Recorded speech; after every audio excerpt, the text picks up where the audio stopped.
সেতু দাস। আমি এখন একাদশ অধ্যায় বিশ্বরূপ দর্শন ইয়োগ থেকে 18 নম্বর শ্লোকটি পাঠ করব। অর্জুন বাস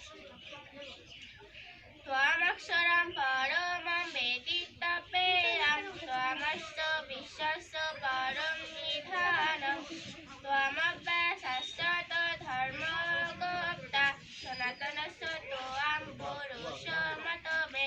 শরণার্থ: তুমি সনাতন, তুমি অক্ষর, তুমি অব্যয় অক্ষর, তুমি সর্ব রক্ষাকারী ও জগতের আশ্রয়।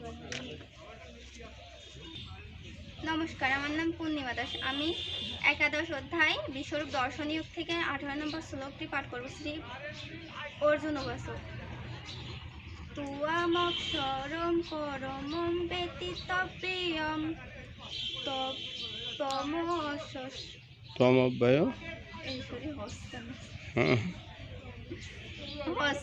ত্বমব্যয় শাশ্বত ধর্মগুপ্তা সনাতনস্য ত্বং পুরুষোত্তমে।